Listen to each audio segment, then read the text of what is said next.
जय हिंद दोस्तों, welcome to smart eyes. आज के असम प्रहरी प्रीलिम्स 2025 स्पेशल सेशन में मैं तुम्हारे साथ इम्पॉर्टेंट गवर्नमेंट स्कीम्स डिस्कस करूंगा।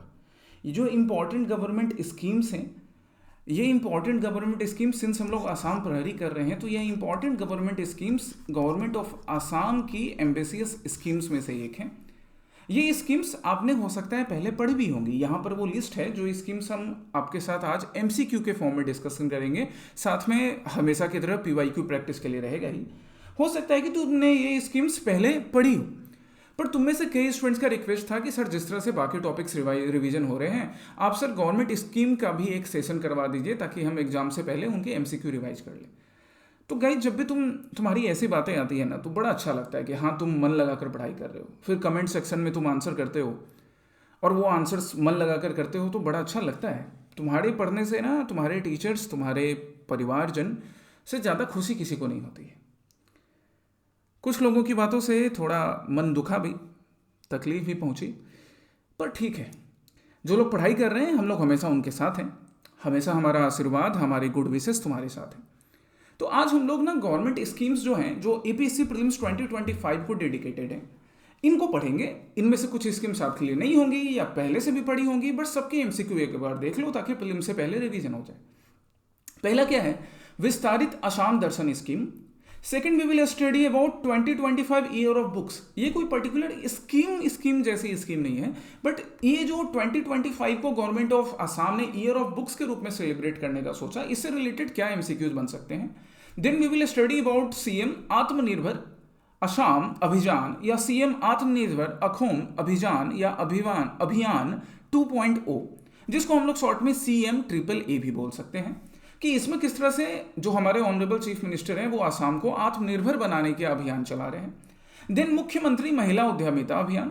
मुख्यमंत्री महिला उद्यमिता अभियान, इसको एक बार आप कट कर लो, ये यहाँ पे पहले मेंशन है ही।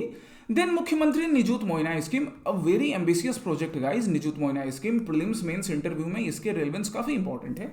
देन अमार आलोही स्कीम, शिक्षा सेतु असम इनिशिएटिव, शिक्षा सेतु अखोम इनिशिएटिव, निपुण मित्र ऐप एंड अपूर्ण वाहन स्कीम, कि अपना वाहन खरीदने के लिए, अपना व्हीकल खरीदने के लिए गवर्नमेंट ऑफ असम कौन सी स्कीम चला रही है। इन सबसे रिलेटेड इंपॉर्टेंट एमसीक्यूज जो कि प्रीलिम्स के लिए इंपॉर्टेंट है वो हम करेंगे। चलिए, पहला स्कीम आ गया विस्तारित आसाम दर्शन स्कीम। टूरिज्म के सेक्टर को और ज़्यादा प्रमोट करने के लिए, जो कि एम्प्लॉयमेंट जनरेशन का एक बड़ा अच्छा साधन है, एम्प्लॉयमेंट जनरेशन का एक बड़ा अच्छा सोर्स है, उसको और प्रमोट करने के लिए विस्तारित Assam Darshan scheme government of Assam की है। जिससे रिलेटेड पहला स्टेटमेंट क्या बोल रहा है, that under this scheme the government of Assam has allocated ₹420 crore to provide support to Namghars and other religious institutions. एकदम सही बात है जी कि गवर्नमेंट ने लगभग 420 करोड़ का जो प्लान बनाया है कि आसाम में जो नामघर्स हैं, जो रिलीजियस इंस्टीट्यूशंस हैं, उनको इस फंड के थ्रू उनको सपोर्ट किया जाएगा। जिससे क्या होगा कि टूरिज्म, अब ये जो दर्शन है, ये दर्शन किस तरह से डेवलप होगा, तो रिलीजियस टूरिज्म को प्रमोट करेगा। और गाइज, रिलीजियस टूरिज्म जो है ना, इसकी सबसे अच्छी बात क्या है कि यहाँ यूथ भी जाते हैं। अब एग्जाम से पहले लोग मंदिर अपने गुरु का आशीर्वाद लेने, अपने बड़ों का आशीर्वाद लेने मंदिर, मस्जिद, गुरुद्वारे, चर्च बिल्कुल जाते हैं। साथ ही साथ यहाँ पर एल्डरली पीपल जो हैं, हमारे बड़े बुजुर्ग हैं, वो लोग भी आते हैं, देश दुनिया से आते हैं। सेकंड क्या है, under this scheme ₹3 lakh will be provided in 2 equal installments each to around 25,000 namghars. एकदम सही बात है कि 3 लाख रुपए जो है वो लगभग दो इक्वल इंस्टॉलमेंट में अराउंड 25,000 नामघर्स को प्रोवाइड किए जाएंगे। करेक्ट है ये statement. The ministry of culture government of India would also bear the sum of equal half under the scheme. लेकिन ये गलत बात है। यहाँ पे गवर्नमेंट ऑफ इंडिया की जो कल्चर मिनिस्ट्री है, इसका कोई वैसा रोल नहीं है कि वो आधा पैसा खुद बियर करेगी।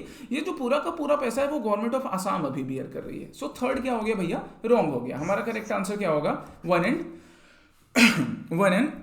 2 only। दूसरा क्या है, दूसरा है 2025 ईयर ऑफ बुक्स। देखो, बुक्स की वैल्यू ना हर इंसान की जिंदगी में होती है, क्योंकि जब आप अच्छा पढ़ते हो, जब आप अच्छा सुनते हो, तभी आप अच्छा लिख सकते हो, अच्छा बोल सकते हो। हर रोज मैं जब अपनी दिन की शुरुआत करता हूं तो कोई बुक पढ़ लेता हूं, कभी रश्मि रथी, कभी भागवत गीता, कभी आशुतोष राणा जी का लिखा हुआ रामराज, तो कभी 5 AM क्लब। अभी रिसेंटली जो मैं बुक पढ़ रहा हूं वो है पावर ऑफ नाउ। बड़ी अच्छी बुक है पावर ऑफ नाउ। हो सकता है तुम लोगों ने भी पहले पढ़ी होगी, और अगर नहीं पढ़ी है तो आप लेकर पढ़ सकते हो, जो कि नाउ मतलब प्रेजेंट के पावर की बात करता है, क्योंकि हमारे हाथ में गाइस हमारा प्रेजेंट ही होता है। यही प्रेजेंट है जिस पर हम काम कर सकते हैं और अपने लिए अपनी विरासत छोड़ सकते हैं। It is a very good book, you can also read it after exams या जब भी आपको टाइम मिले। तो असम की सरकार चाहती है कि जो यूथ है, स्पेशली असम की जनता में, वो जरूर बुक्स पढ़ें, जिससे कि उनका और ज़्यादा डेवलपमेंट हो सके, इंटेलेक्चुअल डेवलपमेंट हो सके, जिससे कि पूरा का पूरा सोशल डेवलपमेंट होगा। सो बड़ा अच्छा इनिशिएटिव है। असम कैबिनेट क्या बोल रही है, that the 2025 would be celebrated as year of books to promote reading habits among the populace, specially the youth. Elderly भी पढ़ेंगे, बट स्पेशली कौन? Youth. First is correct. Second क्या, the state government has also allocated ₹5 lakh for book fairs in district headquarters and around 2.5 lakh 2.5 lakh for smaller towns, कि state government ने 5 लाख रुपया और 2.5 lakh respectively for district headquarters and smaller towns के लिए allocate किया है। कि सपोज जो स्मॉलर टाउन्स है वहां पे 2.5 लाख, और जो डिस्ट्रिक्ट हेडक्वार्टर्स हैं जैसे गुवाहाटी हो गया, कामरूप हो गया, यहां पर क्या होगा कि भैया 5 लाख रुपए स्टेट गवर्नमेंट की तरफ से बुक फेयर ऑर्गेनाइज किया जाएगा। Second correct. Each government employ will also receive a one time grant of ₹1,000 to buy books. Again a very good initiative कि हर गवर्नमेंट एम्प्लॉय को 1,000 रुपये का एक ग्रांट दिया जाएगा कि आप भी किताबें पढ़ें और आप किताब खरीदें, और किताब खरीद कर आप किताबें पढ़ें, जिससे कि सोसाइटी का डेवलपमेंट हो सके, यूथ का डेवलपमेंट हो सके, या जो गवर्नमेंट एम्प्लॉय जो सीनियर है वो अपने बच्चों को वो किताब दे सके पढ़ने के लिए। This is correct, all 3 are correct. Next क्या है, सीएम आत्मनिर्भर अखोम अभियान और सीएम आत्मनिर्भर असम अभियान, जो कि असम को आत्मनिर्भर बनाना, सेल्फ डिपेंडेंट बनाने के लिए सीएम ने, ऑनरेबल सीएम ने स्टार्ट करा। It is an initiative to support the budding youth, जो यूथ अभी जिनके अंदर एनर्जी है, और अगर वो अपनी उस एनर्जी को सही डायरेक्शन देते हैं, then they can grow in their entrepreneurial, मतलब एंटरप्रेन्योरशिप में, through robust monetary and policy support. अब एंटरप्रेन्योरशिप जो है, एंटरप्रेन्योर्स बनने के लिए यूथ की बड़ी चाह रहती है, बट एंटरप्रेन्योर्स बनने के लिए एक तो मॉनेटरी सपोर्ट की जरूरत होती है और एक गुड पॉलिसी सपोर्ट की जरूरत होती है। तो असम की सरकार बोल रही है कि भैया हम ये दोनों प्रोवाइड करेंगे, जिससे आप आत्मनिर्भर बन सके। कैसे प्रोवाइड करेंगे, तो इसके लिए फाइनेंशियल असिस्टेंट दिया जाएगा 2 से 5 लाख रुपए के बीच का, which would be provided between financial assistant and interest free government loan. मतलब आपको क्या किया जाएगा, आपको जो 2 से 5 लाख रुपया का जो लोन है, 2 से 5 लाख रुपया का जो असिस्टेंस है, उसमें आपको कुछ अमाउंट दिया जाएगा डायरेक्टली असिस्टेंस के फॉर्म में, वो लौटाने की जरूरत नहीं है।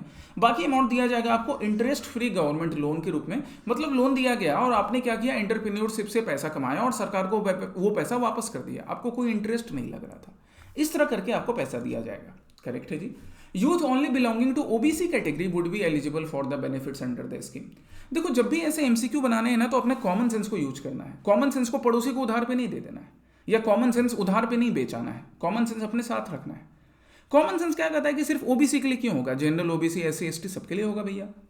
ऐसी सरकार थोड़ी करेगी कि सिर्फ ओबीसी के लिए, सिर्फ जनरल के लिए, सिर्फ एससी के लिए, सिर्फ एसटी के लिए, वैसा नहीं है, सबके लिए। 3rd is wrong, 1 and 2 are correct. ठीक है। नेक्स्ट क्वेश्चन क्या है, मुख्यमंत्री महिला उद्यमिता अभियान। मुख्यमंत्री महिला उद्यमिता अभियान, अब अगेन मुख्यमंत्री ऑनरेबल चीफ मिनिस्टर, इनका क्या प्लान कि जो महिलाएं हैं उनके अपलिफ्टमेंट के लिए, उनको भी एंटरप्रेन्योरशिप से या उनको उनके सेल्फ एम्प्लॉयमेंट से कनेक्ट करना, इसके लिए मुख्यमंत्री महिला उद्यमिता अभियान है।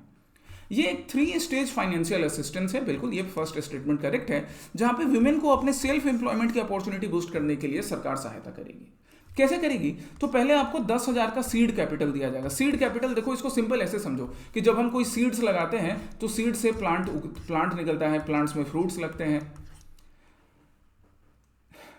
एक बच्चन साहब की मूवी थी बागवान, जिसमें कहा, बड़ा अच्छा गाना था कि जो पिता होते हैं या बड़े होते हैं वो प्लांट लगाते हैं, पेड़ लगाते हैं, और जब उससे फल निकलते हैं तो वो अपने बच्चों के साथ, अपने छोटों के साथ मिलकर खाते हैं। अब उस प्लांट को कोई तोड़ने की, नुकसान पहुंचाने की कोशिश करे तो बागवान को बड़ा दुख होता है। खैर, वो बागवान मूवी बड़ी अच्छी थी। अब सीड कैपिटल ऐसे याद रखिएगा कि कोई ट्री लगाने के लिए हमने सीड प्लांट किया, बिजनेस से स्टार्ट करने के लिए सबसे पहले हमको सीड प्लांट करने की जरूरत होती है। तो ये जो सीड प्लांट कर रहे हैं उसके लिए हमको जो इनिशियल कैपिटल मिला वो हो गया सीड कैपिटल। ₹10,000 दिया जाएगा, पहले विमेन को दिया जा रहा है फर्स्ट ईयर में। 3 स्टेज प्रोसेस है, तो सेकंड ईयर में जब हम पहुंचते हैं तो फिर ₹25,000 दिया जा रहा है। 25,000 रुपये आपको दो पार्ट में दिया जाएगा। एक तो दिया जाएगा डायरेक्ट फाइनेंशियल असिस्टेंस के फॉर्म में, और दूसरा पार्ट आपको दिया जाएगा लोन के फॉर्म में। और यहाँ पे लोन पे ना आपको इंटरेस्ट लगेगा, लेकिन ये जो इंटरेस्ट लगेगा वो बड़ा मिनिमम होगा, बड़ा छोटा सा, कम इंटरेस्ट लगेगा, है ना। 25,000 रुपये जो सेकेंड ईयर में दिया जा रहा है। फिर आपको थर्ड ईयर में 50,000 रुपया दिया जाएगा, लेकिन ये 10,000, 25,000, 50,000 तब दिया जाएगा जब आपने सारे कंडीशंस फुलफिल करे हैं। आपने अपना जो सेल्फ एम्प्लॉयमेंट के लिए जो आपने कोई प्लांट लगाया था, कुछ आपने स्टार्ट किया था, वो सही से काम कर रहा है। Second is correct. थर्ड क्या, the initiative is design to catalyse micro level entrepreneurship. बिल्कुल माइक्रो लेवल एंटरप्रेन्योरशिप है ना, क्योंकि 10,000, 50,000 में तो छोटे लेवल पर ही एंटरप्रेन्योरशिप स्टार्ट होगा। और वो भी सही बात है, महिलाएं कर सकती हैं, वीविंग से रिलेटेड कर सकती हैं, अचार बनाने से रिलेटेड कर सकती हैं, पिठा बनाने से रिलेटेड कर सकती हैं। ये सिंपल एग्जांपल याद रखना। वो किसी टाइप का पर्टिकुलर इंस्ट्रूमेंट आपके लिए क्या ज्वेलरी बना सकती है ना। Ensuring financial independence and economic uplift of women across the state, एकदम सही है जी, तीनों स्टेटमेंट करेक्ट है। So all of the above 1, 2 and 3। Next question है मुख्यमंत्री निजुत मोइना स्कीम पर। Nijut Moina scheme government of Assam की one of the most ambitious scheme में से एक है, और बड़ी अच्छी स्कीम है जिसकी सराहना बाकी स्टेट्स ने भी की। इसको तुमने कई बार पढ़ा है, इसलिए इसका आंसर मैं तुमसे एक्सपेक्ट करता हूं। कुछ स्टेटमेंट जैसे मैं पढ़ रहा हूं, under this scheme all girls, मैं सिर्फ पढ़ रहा हूं, सही या गलत तुम बताना। All girls studying higher secondary will get ₹1,000, जो कि डिग्री में है उनको मिलेगा 1250, और जो कि पोस्ट ग्रेजुएशन में उनको मिलेगा 2500। क्या ये सही है? तुम बता दो भाई। The financial assistance under the scheme is provided for 12 month, साल के 12 महीने मिलते हैं क्या? बताओ, 12 महीने। Third statement, in no case married girls student will be eligible for the scheme. अब देखो, ये थर्ड स्टेटमेंट तो तुम बताओगे ही सही या गलत है, पर थोड़ा दिमाग लगाओ कि कई जो हमारी लड़कियां हैं वो अगर सपोज मान लो कि कॉलेज में है, ग्रेजुएशन में है, और फिर वो शादी करती हैं, या पोस्ट ग्रेजुएशन में है और वो शादी करती है, तो क्या उनको निजुत मोइना स्कीम से बाहर कर देना चाहिए? क्या सरकार ऐसा स्टेप लेगी? कॉमन सेंस लगाओगे, लगेगा कि नहीं भैया गलत है। ऑल गर्ल्स इररिस्पेक्टिव ऑफ, हाँ इसमें क्या क्राइटेरिया है ना, ये तुम मुझे बताओगे कि ग्रेजुएशन में होने पर, शादी करने पर आप बाहर हैं, पोस्ट ग्रेजुएशन में बाहर हैं, या सपोज बीएड कर रही हैं आप, वहां पे शादी कर रही हैं तो बाहर हैं। किस केस में एलिजिबल नहीं है और किस केस में एलिजिबल है, ये तुम मुझे बताओगे। All girls irrespective of their financial background will be included in the scheme except for those students studying in private college. ये भी सही है या गलत है, ये तुम मुझे बताओगे। तो इस तरह से यहाँ पे 4 स्टेटमेंट्स हो गया, और इनके सही और गलत का तुम मुझे बताना है, तुम्हें बताना है कि कौन सा सही कौन सा गलत। ठीक है, आपके पास ऑप्शन है, और ये निजुत मोइना तुम मुझे बताओगे, ये सबसे मैं एक्सपेक्ट करता हूँ सारे के सारे स्टूडेंट आंसर देंगे। नेक्स्ट है अबाउट अमार आलोही स्कीम। बड़ा अच्छा इनिशिएटिव है गवर्नमेंट ऑफ आसाम का, जो कि रूरल होम स्टे स्कीम को प्रमोट कर रही है। अब रूरल होम स्टे क्या है? Assam is famous for tourism for both the kinds, दोनों टाइप के टूरिज्म, मतलब डिफरेंट काइंड्स है। एक तो नेचुरल जो स्पेसेस हैं, जैसे सपोज हम काजीरंगा की बात करते हैं, राइट, हम दिमा हसाओ की बात करते हैं। विशाल कब से रिक्वेस्ट कर रहा है कि सर आप एक बार दिमा हसाओ घूमने आइए, तो विशाल बिल्कुल मैं आऊँगा, तुम पहले प्रीलिम्स देने आओ फिर तुमसे मिलते हैं। हम यहाँ पे रिलीजियस टूरिज्म की बात करें, जैसे माँ कामाख्या को डेडिकेटेड टेम्पल है, कई पॉपुलर नाम घर से, है ना। तो इन सबको डेडिकेटेड, अब जैसे ये रूरल एरिया में जहाँ पर होंगे तो वहाँ पे ना होम स्टे की जरूरत होती है। तो ये जो अमार आलोही स्कीम है, ये इसी रूरल होम स्टे को प्रमोट कर रहा है by the obviously tourism department of government of Assam, with the objective of giving a new dimension and thrust to urban home stay facilities. अब ये स्टेटमेंट ना पार्शियली करेक्ट था, यहाँ तक करेक्ट था, लेकिन अर्बन होम स्टे फैसिलिटीज बोलने से गलत हो गया, ये जानबूझ के मैंने डाला है। यहाँ पे क्या होना चाहिए guys? Rural home stay facilities, है ना, क्योंकि ये पार्ट और ये पार्ट एक दूसरे से मिल नहीं रहा है। और वैसे भी अर्बन होम स्टे फैसिलिटीज को प्रमोट करने के लिए सरकार को उतना कंसर्न नहीं है। सरकार क्या चाहती है कि रूरल एरिया में और सेमी अर्बन एरियाज में होम स्टे फैसिलिटीज प्रमोट, क्योंकि अर्बन एरियाज में तो 5 स्टार होटल्स और बड़े बड़े होटल्स होते ही हैं। दैट्स वाई पहला स्टेटमेंट रॉन्ग हो गया, यहाँ पे अर्बन नहीं रूरल होम स्टे फैसिलिटी होना चाहिए था। सेकंड क्या, only the new home stay are eligible to get benefited under the scheme. ऐसा क्यों होगा गाइस? जिनका होम स्टे पहले से है, क्या उनके रिनोवेशन के लिए सरकार नहीं पैसा देगी? कॉमन सेंस क्या कहता है? बिल्कुल देगी, तो सेकंड गलत। Third, beneficiary would receive capital subsidies up to 90% of the project cost with a maximum of ₹1 crore for the new home stay. एकदम करेक्ट है कि आपको मैक्सिमम या तो 1 करोड़ मिलेगा, या कैपिटल सब्सिडी कितनी मिल रही है? 90% of the project cost. Educational qualification is also one of the criteria among other suitability criteria for selection of the houses and their premises, correct? कि आपको एडुकेशन वाली क्राइटेरिया भी फुलफिल करनी होगी। अब वो जो एडुकेशन वाली क्राइटेरिया है ना, वो जनरल के लिए और SC STs के लिए या वीमेन के लिए अलग होगी, अलग होगी ना, क्योंकि कुछ ग्रुप्स हैं जिनको कि प्रोत्साहन की जरूरत है, तो जब प्रोत्साहन की जरूरत है तो सरकार अलग अलग क्राइटेरिया रख सकती है। 1, 3 and 4 are correct. Come to next question. Next question है शिक्षा सेतु अखोम इनिशिएटिव, शिक्षा सेतु अखोम अभियान, शिक्षा सेतु असम इनिशिएटिव के ऊपर बड़ा अच्छा नाम चूज किया गया। देखो, शिक्षा सेतु अखोम इनिशिएटिव मतलब असम में शिक्षा के क्षेत्र में सेतु बनाने का काम। सेतु का मतलब क्या होता है? सेतु का मतलब हो गया ब्रिज। तो ये शिक्षा सेतु का काम क्या होगा? यहां देखो क्या है, स्कूल स्टाफ्स एंड स्टूडेंट्स, इनके बीच एक ब्रिज बनाने का काम करना, सो दैट स्कूल के स्टाफ्स और स्कूल के स्टूडेंट्स ये लोग कनेक्ट रहें। किससे कनेक्ट रहें भैया? तो इस एप्लीकेशन से या इस प्रोग्राम के थ्रू। एक कॉम्प्रिहेंसिव प्रोग्राम डिजिटल प्लेटफॉर्म है। ऑब्वियसली डिजिटलाइजेशन का जमाना है, आज हम लोग यूट्यूब के माध्यम से ये चीज सीख रहे हैं। तो एक डिजिटल प्लेटफॉर्म जो कि स्कूल स्टाफ्स स्टूडेंट्स को कनेक्ट करेगा, उनकी जरूरतों को फुलफिल करेगा। पहला करेक्ट हो गया। The platform utilises AI based facial recognition for real time attendance tracking of students and teachers. AI based, AI आजकल बार बार आ रहा है। जो टेडेक्स इवेंट में मैं गया था एज ए स्पीकर, वहां पर भी AI की बात थी। तो एज ए टीचर अगर मैं AI की बात करूं, तो एज ए टीचर स्टूडेंट्स को AI की क्या नीड होती है? जैसे सपोज एक सिंपल एग्जांपल मैं तुमको देता हूं, चैट जीपीटी जैसे। चैट जीपीटी पे जाकर अगर आप सिर्फ क्वेश्चन का आंसर ढूंढ रहे हैं, ठीक है, वो भी एक अच्छी बात है, आप कुछ क्वेश्चन का आंसर ढूंढ सकते हैं, पर चेक कर लीजिएगा, क्योंकि आर्टिफिशियल इंटेलिजेंस गलत भी हो सकता है। वो ह्यूमन इंटेलिजेंस बेस्ड है, उसको ना सही करने की जरूरत है, इंप्रूव करते रहने की जरूरत है। आप वहां पर जाकर ना नया स्किल्स भी सीख सकते हो। तो यहाँ रियल टाइम अटेंडेंस के लिए, स्टूडेंट एंड टीचर्स के रियल टाइम अटेंडेंस के लिए शिक्षा सेतु पे AI बेस्ड फेशियल रिकॉग्निशन है। करेक्ट है जी। It also received the Prime Minister's Award for Excellence in Public Administration in the Innovative State category। जो कैटेगरी है वो है इनोवेटिव स्टेट कैटेगरी, क्योंकि बड़ा अच्छा इनोवेटिव प्रयास है ना। और एकदम सही बात है, प्रधानमंत्री ने prime ministers award for excellence in public administration 2025 से भी सम्मानित किया है। तो ये बड़ा इंपॉर्टेंट न्यूज हो गया। तीनों के तीनों करेक्ट है, all of the above correct, याद रखें इसको। नेक्स्ट है निपुण मित्र स्कीम। निपुण मित्र स्कीम, यहाँ पे निपुण बनाने की जरूरत बात की जा रही है, और ये भी ना कहीं एडुकेशन से रिलेटेड है। पहला स्टेटमेंट का, it is an AI driven educational tool design to assist educators in creating lesson plan aligned with national education policy. कि नेशनल एजुकेशन पॉलिसी के अकॉर्डिंग ही एक AI based digital educational tool establish किया गया है, जिससे educators को help मिलेगी लेसन प्लान बनाने में और बाकी चीज में। और एक सबसे अच्छी बात है गाइज, प्राउड की बात है कि इसको आसाम के ही प्रसेनजीत शर्मा सर, जो कि बॉरपेटा आसाम के रहने वाले हैं, ना सिर्फ बॉरपेटा के लोगों के लिए बल्कि बॉरपेटा के साथ साथ आसाम और पूरे इंडिया के लोगों के लिए एक खुशी की बात है कि इनको एक शिक्षक ने ही, प्रसेनजीत शर्मा सर ने ही डेवलप किया है। एकदम correct. It supports only the Assamese language. नहीं, सिर्फ असमीज लैंग्वेज नहीं, ये देखो, लैंग्वेज के बेसिस पर रीजनलिज्म, रिलीजन के बेसिस पर रीजनलिज्म, किसी भी वजह से रीजनलिज्म को ना, जो सही लोग होते हैं ना, जो सच में समझदार होते हैं, वो बिल्कुल प्रमोट नहीं करते। कुछ लोग होते हैं जो रीजनलिज्म को प्रमोट करते हैं अपने फायदे के लिए, बट जो सही होते हैं, जो देश के यूनिटी इंटीग्रिटी, समाज के यूनिटी इंटीग्रिटी को मेंटेन रखना चाहते हैं ना, वो दूर रहते हैं। तो हमारे प्रसेनजीत शर्मा सर ने सिर्फ असमीज लैंग्वेज नहीं, असमीज लैंग्वेज के साथ साथ बाकी और जो लैंग्वेजेज हैं, इवन अराउंड 100 लैंग्वेजेज में ये फैसिलिटी प्रोवाइड की है, ताकि हर एडुकेटर इसको यूज कर सके। अभी आसाम में यूज होगा तो आसाम के बाहर भी तो यूज होगा ना। So third is wrong, 1 and 2 are correct, 1 and 2 are correct, याद रखेंगे इसको। नेक्स्ट, अपूर्ण वाहन स्कीम मतलब अपने वाहन। ये देखो, थोड़ा प्रोनाउंसिएशन मेरा उतना क्लियर नहीं होगा, बट उसको लेकर ना तुम परेशान नहीं होना, तुम्हें समझ में आना चाहिए, है ना। Language is a medium of communication. प्रधानमंत्री मोदी, जो कि गुजरात से बिलोंग करते हैं, जिनका जन्म गुजरात में हुआ था, पर आज वो पूरे भारत से जुड़े, पूरा भारत उनको अपना मानता है। तो लैंग्वेज बस एक माध्यम होता है गाइज, है ना, उसको लेकर परेशान नहीं होगा। अभी मैं रीजनलिज्म की बात कर रहा था ना, अपने अंदर बिल्कुल वैसे फीलिंग मत आने देना।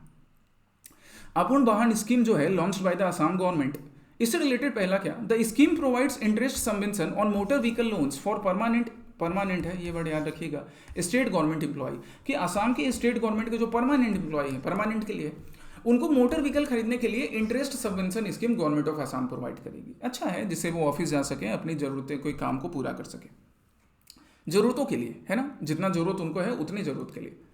अब उनको एक स्कूटी चाहिए, एक बाइक चाहिए, या सपोज एक कार चाहिए, क्योंकि स्कूल दूर है या ऑफिस दूर है जाने के लिए, तो उसके लिए सरकार आपको क्या देगी, मैक्सिमम लोन अमाउंट है 15 लाख का, कि इतना तक का हम आपको 15 लाख रुपया तक का लोन दे सकते हैं, या आपकी सैलरी से 48 टाइम्स तक दे सकते हैं, मंथली इनकम जो भी है उनमें से जो भी लोअर होगा, या तो 15 लाख या 48 टाइम्स लोअर, उतना सरकार आपको देगी, लोन देगी। लेकिन अब कोई बोले कि नहीं मेरे को तो टेस्ला वाला कार चाहिए जो एलन मस्क चलाता है, तो फिर इसके लालच का कुछ नहीं कर सकते। सो 15 लाख तक का या 48 times of the basic salary इतना देती है। थर्ड इज करेक्ट, 1 तो करेक्ट है ही। Both male and female employ receive a 2% interest subsidy for petrol diesel vehicle and 3% for electric vehicles. ये देखो पार्सली करेक्ट स्टेटमेंट है। क्यों पार्सली करेक्ट? क्योंकि अब यहां से अगर हम फीमेल कैटेगरी हटा दें तो male employ receive 2% interest subsidy for petrol diesel vehicle, कि पेट्रोल डीजल व्हीकल के लिए जो आपको लोन मिलेगा, सपोज 10 लाख का मिल रहा है, उसमें 2% की 2% का इंटरेस्ट सब्सिडी मिलेगा और इलेक्ट्रिक व्हीकल के लिए 3% का मिलेगा। लेकिन अगर हम फीमेल एम्प्लॉय की बात करें कि जो फीमेल एम्प्लॉय है, परमानेंट एम्प्लॉय या जो दिव्यांगजन है, तो दिव्यांगजन के लिए और फीमेल एम्प्लॉय के लिए आपको ओवरऑल हमेशा 3% ही इंटरेस्ट सबवेंशन मिल रहा है, चाहे आप पेट्रोल व्हीकल वाले व्हीकल खरीदें या इलेक्ट्रिक व्हीकल्स खरीदें, है ना। तो ये डिफरेंस है। मेल्स के लिए पेट्रोल वाले में 2%, इलेक्ट्रिक वाले में 3%, फीमेल्स और दिव्यांगजन के लिए 3% दोनों में है। तो दूसरा रॉन्ग हो गया। हमारा आंसर क्या हो जाएगा? 1 और 3 ओनली, राइट। अब यहां पर आपके लिए फिर से PYQ शुरू होता है। तो ये PYQs को देखो स्क्रीन पॉज करके या डॉक्यूमेंट कमेंट सेक्शन से डाउनलोड करके, और उसके बाद फिर इन PYQs का आंसर तुम कमेंट्स करके मुझे बताओ। अगर दिक्कत हो आंसर ढूंढने में तो वो भी बताना, मैं एक्सप्लेन कर दूंगा, ठीक है। ये आपके आज के PYQs हो गए अलग अलग सब्जेक्ट से रिलेटेड। चलिए, हिस्ट्री हो गया, इकोनॉमिक्स हो गया, आसामी स्पेसिफिक, तीनों। कल हम लोग फिर से प्रीलिम्स से पहले कुछ और इंपॉर्टेंट टॉपिक्स डिस्कस करेंगे ताकि प्रीलिम्स को लेकर आपको जरा भी परेशानी नहीं हो। जितना हो सके हम उतना प्रयास करेंगे ताकि प्रीलिम्स में आप कॉन्फिडेंटली परफॉर्म कर सके। बस पढ़ाई आप सिंसियरली करते जाइए, है ना, बिना रुके, बिना किसी चीज़ से डिस्टर्ब हुए। So all the very best, take care, good night, जय हिंद।